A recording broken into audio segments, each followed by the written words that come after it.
Welcome back to Live China Music Podcast with myself, Ellie Rosenberg, and Will Griffith. Happy to be back here.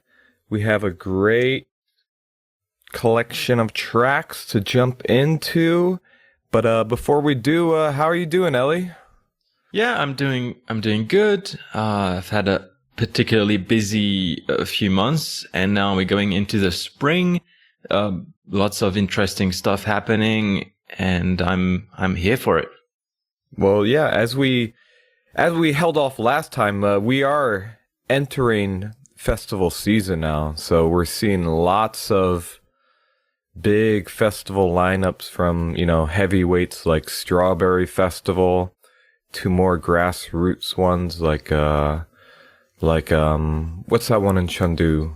Well, there's Chunyo, and which is a beautiful festival, and you guys have a bunch of noise coming up as well.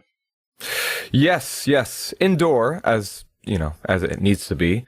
But that's like taking over, like, basically, if you consider all the venues involved, that's like a whole week event of just over like 200 noise musicians from all over the world coming to Shanghai to make noise, do workshops, do screenings, and just make a lot of chaos, sonic chaos. Would you say that March is particularly busy in terms of releases? Oh my God. Yeah. So this is because I try to write up as much as I can about every release that comes out, and I'm always feeling like I'm like behind. And so like I remember at the beginning of March, I'd finally I was like, oh, I've caught up. Like I'm gonna like just take a break for like a week or something. And then like the next day, it's just like 3 new releases came out, and then it's just been non-stop ever since then. And it's overwhelming. Bands, please just spread it out a bit, okay? Already, like, some of my favorite albums are already like coming out this year, and I just feel bad for summer because I feel like it's just going to be like just a lull.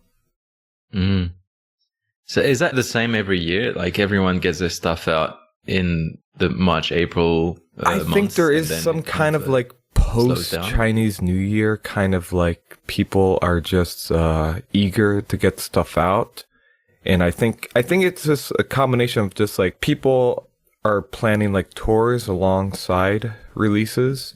And so like you kind of plan that before Chinese New Year. And so you just everyone kind of just uses the beginning of the year to just plot out the rest of the year.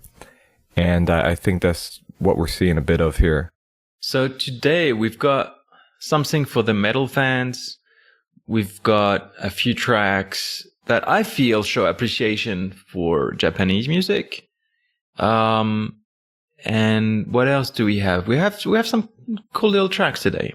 Yeah. We're kind of all over the place in terms of genre, but we're gonna kick off with something very heavy, very wild, and who wants to do the honors of trying to even pronounce the name of this? Well, I can give it a try. I mean, the track name is pretty easy. It's Peer Review by Oxen. The band name, however, I know they have something is Smiqra, which and then I'm not going to try to attempt the Greek because I can't read Greek. So yeah. Before we move on, let's just jump into this track and just hold on to your head while listening to this, everyone.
So there's a lot behind this. So first of all, this is a one-man project, and based out of Ningbo. A bit mysterious, a bit elusive. There's not really, despite like blowing up on Bandcamp globally over like the past couple of years, not too much information about this person. And so I guess the best way to say is like this person has multiple projects that kind of are in the same vein. They are all kind of based off of Greek mythology, I guess one could say, or at least Greek history, as you can see from the names often found in these albums. And it's just, I mean, how would you even describe this? It's full throttle, that's for sure. Yeah, and I was wondering how, because I'm not really good with genres, as everyone has noticed. Is this like speed metal, experimental speed metal? Definitely. I mean, you can definitely throw speed in there because it does move at a kind of breakneck pace. Yeah, some people have said like avant-garde metal. It kind of does just throw everything at the wall, and it's just kind of it's just relentless. Just the amount of information musically coming at you within one like 2-minute track is just kind of extraordinary. And to think that this is also just one person doing it all, kind of, you know. I can't quite wrap my head around this because there's so much going on, and like there's some serious drumming, there's some, you know, very modern jazz saxophone on some of the tracks, including this one. And how does he do it all on his own? I'm assuming you just take it one instrument at a time, essentially.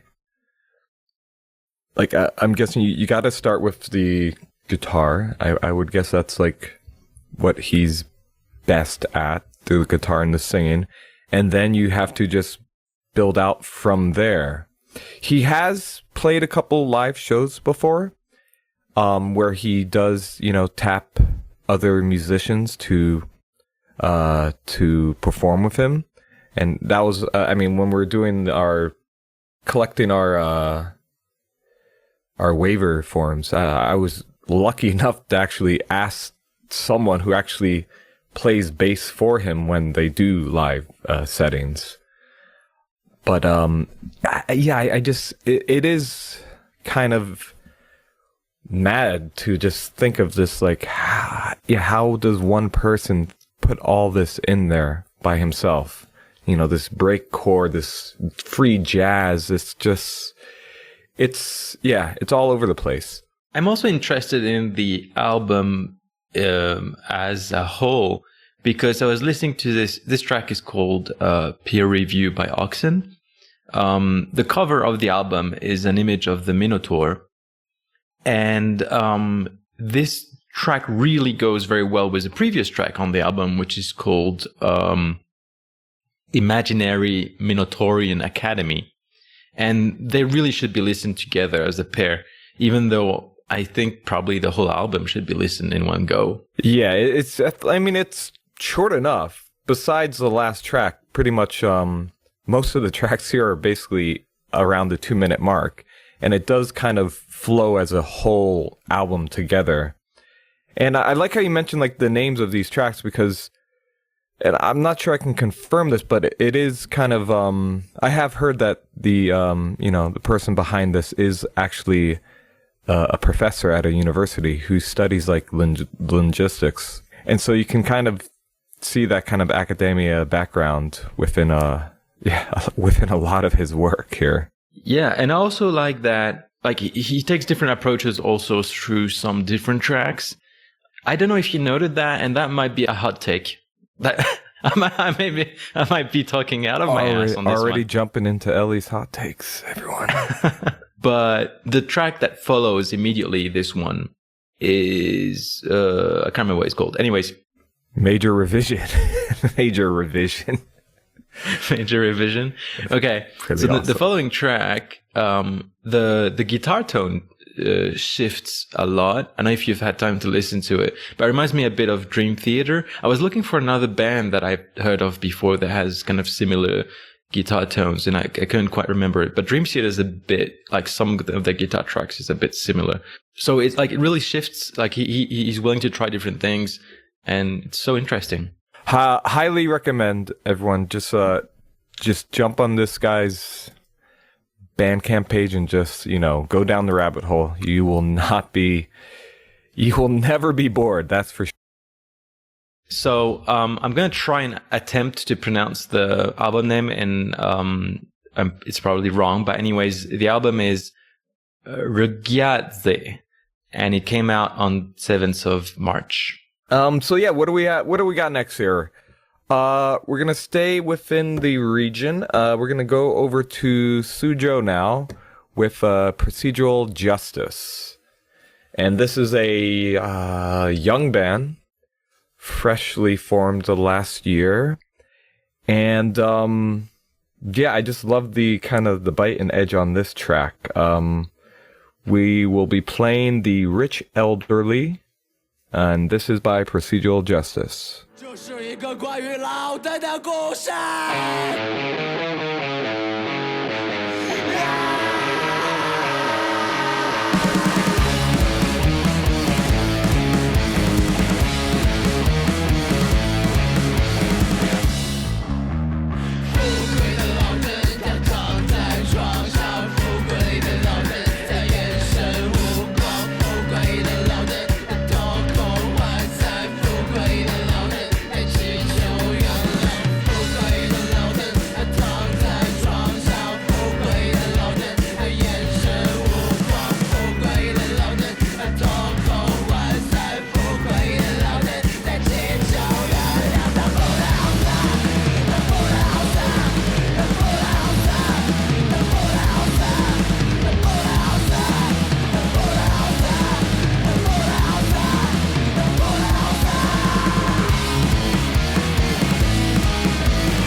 Yeah, that was Procedural Justice.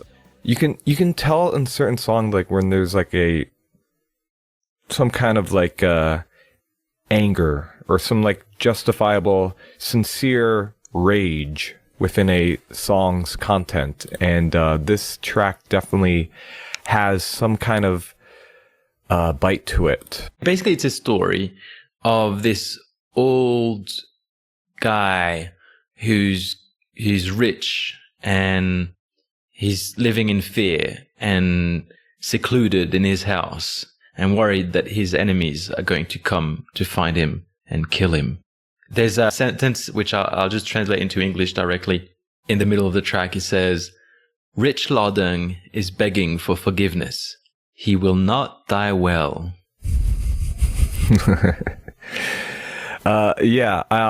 You can definitely look into this, view this however you want, but yeah, I guess you can say it has a bit of a political bent to it. But then again, this is a universal idea, kind of how corruption works in general. The rich getting rich off the poor, and eventually, I guess Christmas Carol style, begging forgiveness in the end. I think it's a universal thing. It's karma. And how to live with, what good is it to be very rich if you live in fear? Living in Fear is a very good Kurosawa movie that most people don't know about, by the way. I Live in Fear, about the nuclear bomb. So I saw those guys played at one of your shows last year, didn't they? Yes, they did. And actually, one of the members is in the UK right now for studies, so they won't be back until this summer performing live, but worry not, they're not disbanding or anything. It's just, you know, as with a lot of young bands, they're just taking their time. You know, they got lots of other things on their plate, but I will be very excited, and I'll be first in line to see them again whenever they return. Cool. Let's move on to the next track, which is by... Actually, there's one character in that band name which I don't quite know how it's pronounced. Maybe people can help me out later on. It's 红髮少年殺人事件. And in English, what's the name of the band? I think the closest I can get is like red-haired girl murder case. That sounds about right. And this track is Yes, We Love Number Girl.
So I have a bit to say on this band, which I did not know until you sent it over to me. So this band is from Guangzhou? Correct. This is from Guangzhou. They're just one of the kind of new, I guess we could call them like DIY, like noise rock bands that has been popping out from Shenzhen and Guangzhou. And this is on the label Small Animals Records, who have an amazing catalog just in the past year for anyone who wants to like really dig into like some kind of noisy underground rock and roll. And yeah, these guys are from Guangzhou. So do their label put most of the music out on Bandcamp? Yes, they are pretty active with putting every release of theirs on Bandcamp. They're very good in that regard. And so I think if I just look quickly, they already have like over 10 releases. Actually, this label was like they did start like maybe 5 or 6 years ago. But they kind of went dormant for a while. I think they were based in Changsha for a bit, and then they kind of moved all down to Shenzhen. And besides releasing, local bands, they also do some releases of bands from elsewhere in Asia, like Quiet from Singapore. But real, DIY shit. It's great. So this album is called Brutal Girl Delusion. It came out on March 7th. And there's other tracks in the album that are doing quite well in China that are picking up some traction. I think the first one is called 黑木少年, or 少女, 黑木少女, Black-Eyed Young Girl, is doing quite well. But this track is the one that's doing best right now. And I mean, just from the title, you can tell where they're getting some of their inspiration. Yeah, I mean, first of all, I will have to admit, like, I had never heard of Number Girl before this band kind of popped onto my radar a year ago. Had you heard of them? I will admit I did not know of them before. But yeah, if you actually like start to listen to them grow, then you can also, see where the influences are there. Like very Sonic Youth, very Pixies, very just kind of aggressive 90s alt rock with a bit more of a hardcore edge, you could even say. Really emotional, really just kind of like just letting it all out, almost dipping into screamo. Yeah, I just love bands where, especially when you hear them on record, that sound like this would be a band to see live, because it's explosive.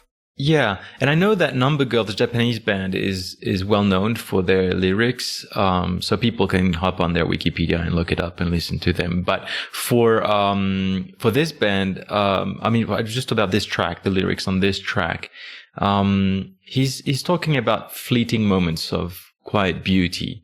So he describes a ray of sunshine on a girl's shoulder, or a leaf falling, or just the wind blowing on one's face.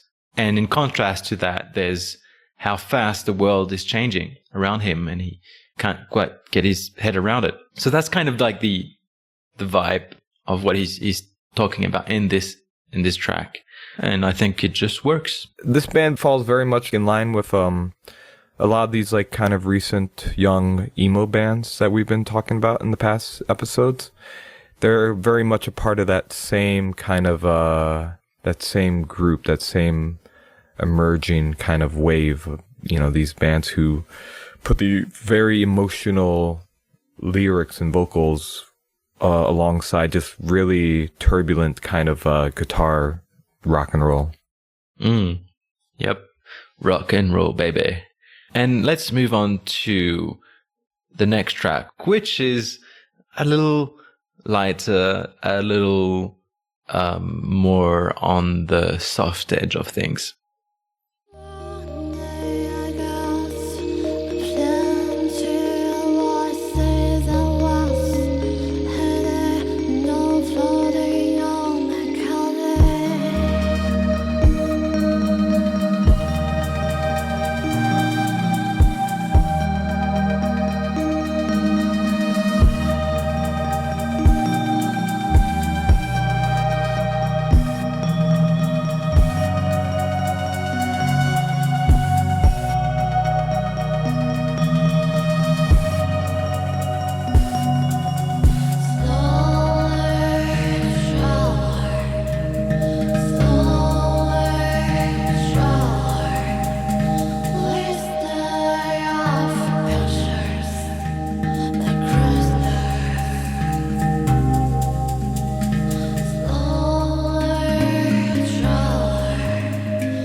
So yeah, that was Koda with Howee.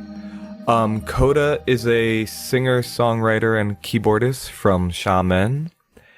And I really dig the vibes on this track. How would you describe this? The way it felt to me is light ambient on kind of the experimental side of electronic music. Yeah, definitely. It definitely feels in a good way like a bedroom kind of dream pop kind of sound. It does feel like very much like, this is something that she's been working on in her home, but I mean that in a great way, because it does nevertheless have a very immersive sound. I feel there's been progression in her production, or their production, because if you look at some of the tracks that have been released in the past, I think the first one that came out was around 2022, and the piano has been constant in previous iterations of their music. And I feel like with this track and the previous one that they just released, called, I think it's called Ultra User or something like that. It's taking a different direction. The piano until now wasn't, it felt a little bit like practice and not like actual art. Whereas the newer things are taking a more mature, direction, which I really enjoy. Yeah. Yeah, really, really cool stuff. This track kind of just fell into my lap, from the artist reaching out to me on Weibo. So thank you for reaching out and sharing this track with us. And yeah, if you're a band or artist, and you want us to give a listen to something, just, please shoot us over an email or a message, and we'll give it a listen. And let's stay in the electronic realm, right? With our next track. Yeah. So the next track is Balloon by Wang.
So this was released at the very end of February. We considered talking about it in the previous recording, but then we had so much to cover that we just thought, okay, maybe we'll leave it for the next one. So we're talking about it today. And it's from the album Embroider. This is an artist that I know quite well. He's actually not a musician. He's a film director.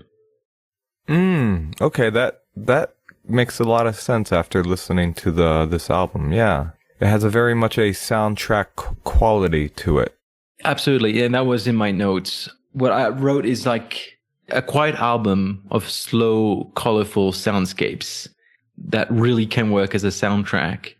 So yeah, this is his first foray into writing music.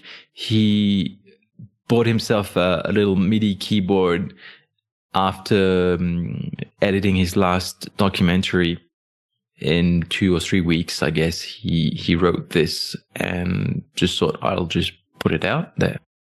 Very, I guess, IDM, very minimalistic, but still, I love the, as you said, the textures on his kind of sonic world that he's crafted here.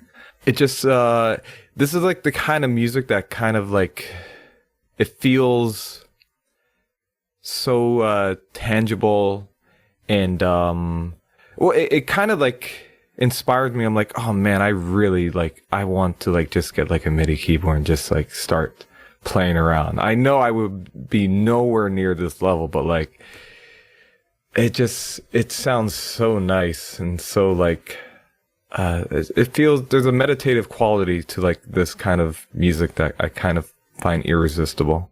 Yeah, exactly. The way I think about this album is that nothing really happens, but once you've gone through the album, you just feel better. Mm-hmm. Yeah, exactly. It is. It's a mood piece, and hope he continues. You know, it's okay if you want to just put the filming aside for a while and focus on some music here. Yeah, go Wang. We believe in you. Today we're gonna close out with a track from Polyphozia. This is a band from Wenzhou, and yeah, let's just jump into the track first. The name of the track is "Give Up."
Yeah, Give Up from Polyphozia. And this track was released on March 14th. And this is a band that's already released 2 full albums and 1 EP since 2020. Yeah, I mean, as you were gonna say, their latest album, Tunnel Vision, so they consider this I guess a B-side to that album.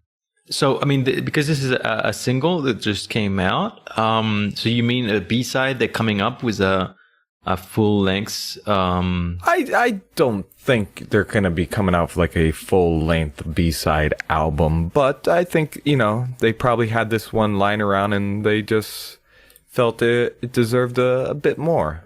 And so they gave it a proper release.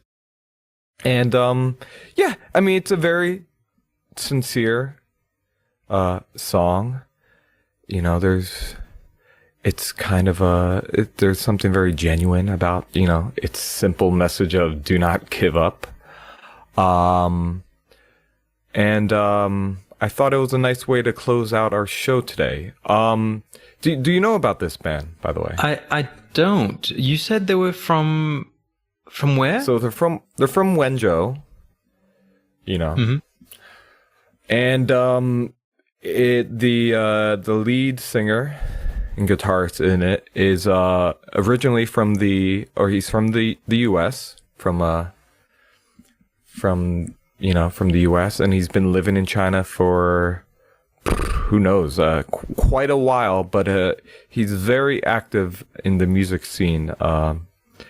And he besides this band, he also performs in a band called Fuck Your Birthday, and another band where he plays drums called Night Tides. All right. Okay. Yeah, I wasn't aware of them. I mean, this is the kind of energy we need right now. I mean, things are going a little crazy all around us, and it's good to have a reminder once in a while to, pick yourself up and just power on. Yeah. And if anything can get us through this hellscape, it's gonna be music. So, find something you love, play some music, support some bands, and keep on listening. So talking about supporting some bands, what are the next shows you're gonna attend? Well, next week we do have the Bunch of Noise Festival, so I'll likely be at that. There's also like a really cool surf rock showcase with 3 bands from I think one from Beijing, one from Shanghai, and one from Xiamen. Very, very cool. And yes, Beijing and Shanghai are known for their surfing scene. And so, I'm looking forward. We have a holiday next week. So, yeah, it's going to be nice to have that extra day off. Right. Qingmingjie is upon us, which is the thumb sweeping holiday, if I'm not mistaken. Mm-hmm. I have so much stuff coming up. So I guess next week there's the main festival in Yunnan every year is called Wubaili, which is 500 miles. One of our bands is going to be performing, and a lot of the modern sky bands are going to be there as well. So that's kind of exciting. And otherwise, the Chunyo is coming up soon. And at the end of the month, I'm going to swing by Beijing, late April, got to meet up with some friends and, hang out. That sounds great. Yeah, I really I need to plan some outings. Been dragging my feet, but I really want to hit up some places. So I guess it's the season. So yeah, I'm going to be plotting some moves. I guess that's it for today. I think, hopefully, people enjoyed the tracks we covered.